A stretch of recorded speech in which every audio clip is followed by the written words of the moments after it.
Salut Olivier le Bordelais. Salut Arnaud. Jérôme. Jérôme. Je sais pas, Jérôme Armand, Arnaud, machin. Bon, bref. Ça va Olivier? Ça va et toi? Bon, ça va, on est bien ici sur cette petite placette. C'est pas la première fois que tu es sur le Bikeman Portugal, toi? Et ouais, j'étais là l'année dernière déjà. Et tu reviens? Et je reviens, ouais. Ça t'a plu?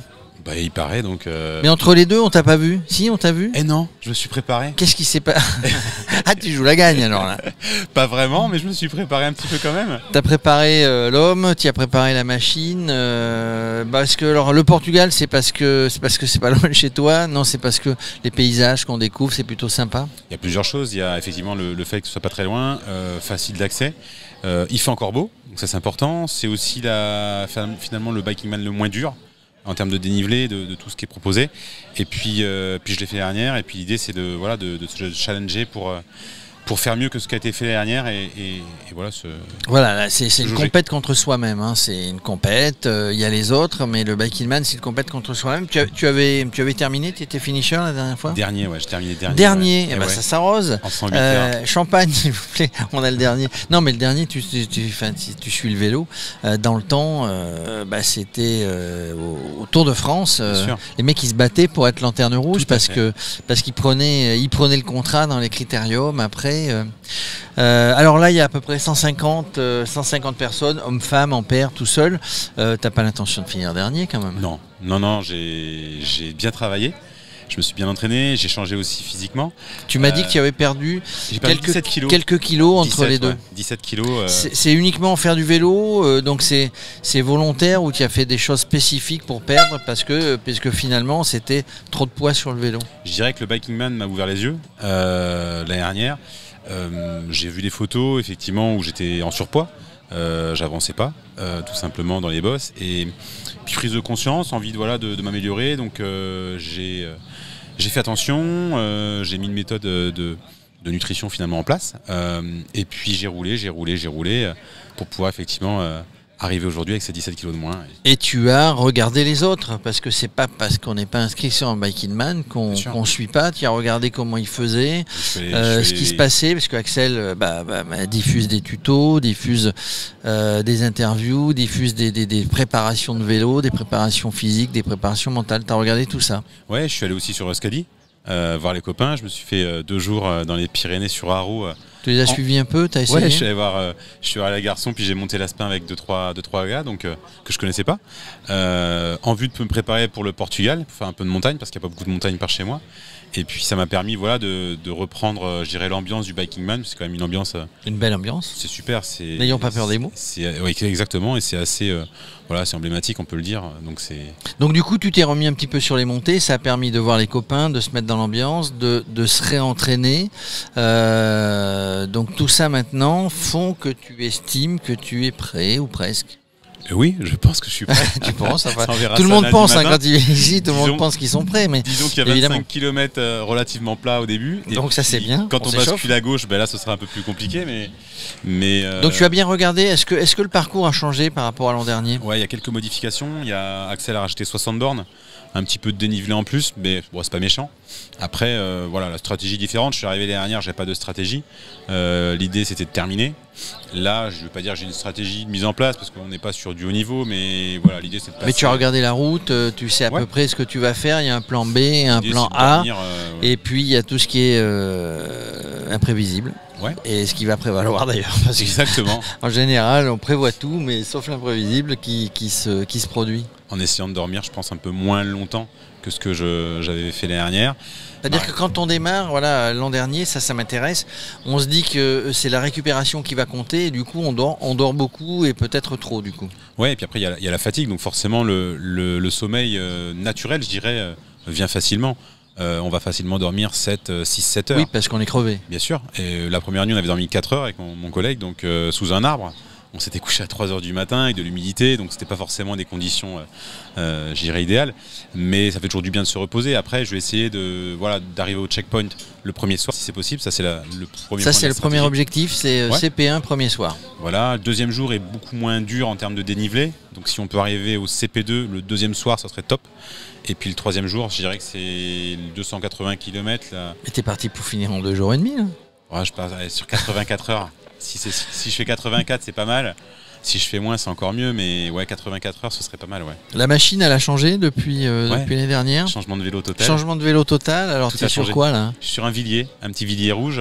Il est chouette, ton Villiers rouge. Alors, Dossard 42, voilà, Saint-Étienne, la Coupe d'Europe, 1976. Ouais, j'étais pas né encore, tu vois. Ah non, je suis 78.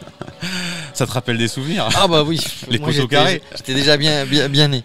Mais donc le vélo, qu'est-ce qu'il a de spécifique? Bon, après, il est assez classique, je dirais, en termes de. Il a des freins à disque, bien sûr, donc ça, c'est la grande nouveauté par rapport à la dernière. Toute la partie. Alors, tu dis bien sûr, mais tout le monde n'a pas les freins à disque. C'est vrai. Mais on y passe facilement. Quand on change de vélo, aujourd'hui, on passe facilement sur les freins à disque. Et puis la nouveauté, c'est la dynamo. Oui, alors dynamo, tiens, tout le monde n'a pas la dynamo. Tu as une dynamo qui va recharger une batterie, ou donc tu as mis un système normalement qui est efficace. Toute la partie lumière déjà.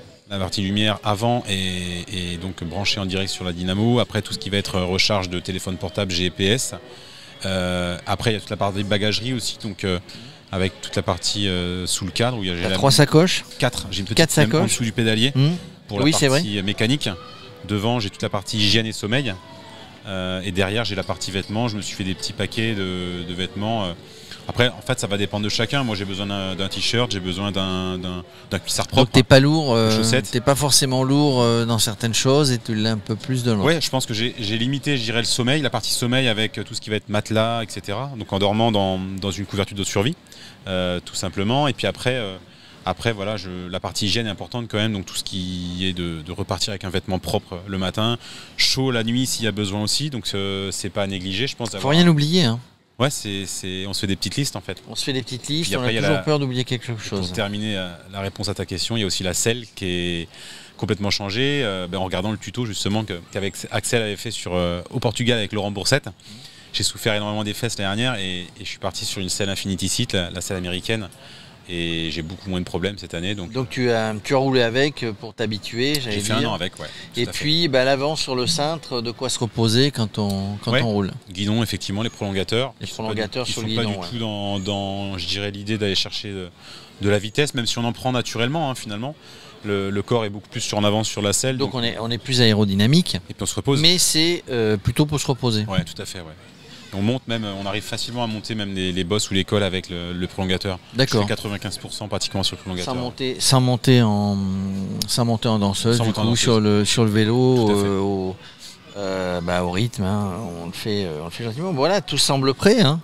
Ben ouais, après il n'y a plus qu'à. Qu'est-ce que tu aurais pu oublier? J'ai cru comprendre que la météo serait des nôtres, donc ça c'est aussi important. Ouais. Alors tu sais aussi, quand on passe sur Radio Cyclo, en général, on arrive au bout. Eh oui. Non, je sais pas. Je peux pas te promettre ça, tu comprends. Mais voilà. Donc nous, ce qu'on souhaite évidemment, c'est qu'il y ait le plus de finishers possible, qu'il n'y ait pas de problème grave de toute manière. C'est aussi le cas d'Axel, parce que quand on vient sur une ultra-distance comme ça, on regarde la sécurité. Tout à fait. Est-ce que parce qu'il y a plein d'autres ultra-distances dans le monde, hein, c'est important quand vous regardez, quand vous allez vous inscrire. C'est très important, et je dirais qu'il y a aussi un échange entre les coureurs. Là on va se retrouver, on s'est rencontrés l'année dernière avec quelques coureurs, avec Zoltan qui est hongrois, avec Zoub, avec Valentina qui est italienne, et en fait Zoub, c'est Zoubir. Zoubir. Ah bah il arrive, hein, là, j'ai vu son avion se poser tout à l'heure. C'est vrai, il est venu en jet privé, mais faut pas le dire. Il a son jet, Zoubir. Il démonte pas son vélo, c'est l'avantage. Il a raison. Salut Zoubir, hein, si tu nous vois à l'arrivée. Il a ses mécanos aussi. Mais il a ses mécanos, il a toute une équipe. Non, moi j'ai beaucoup d'admiration pour Zoubir. Ouais, mais parce qu'il va toujours au bout de lui-même. C'est un bon copain, ouais. Ouais, il va toujours au bout de lui-même, c'est génial. Puis un gars gentil. Hein. Et puis ouais, il a, je dirais, ce petit côté fair play qui est sympa. Donc l'entraide, c'est important, ouais. Oui, c'est ce que j'allais dire. On vient pour les copains, on discute avec les copains, l'entraide. Globalement, le vélo, c'est de l'entraide. Le biking man. J'allais dire c'est encore plus, voilà, parce qu'on sait, on est tous dans la même galère, on est 150 à partir. Enfin, quand je dis on, moi j'y suis pas, hein, mais 150 à partir, il y a forcément de l'entraide s'il arrive un pépin avant. Moi j'ai vu des gens se dépanner sur un pédalier, sur des pédales, une pédale cassée juste avant de partir. Il y a vraiment cette entraide, hein. C'est vraiment un truc sympa. On n'a pas le choix. Non, mais c'est bien. Écoute, je te souhaite un bon Bike in Man, Olivier. Merci beaucoup. On se retrouve dans 84 heures. Ouais, on se retrouve. Tu m'as mis la pression là. Ouais, non, c'est pas grave.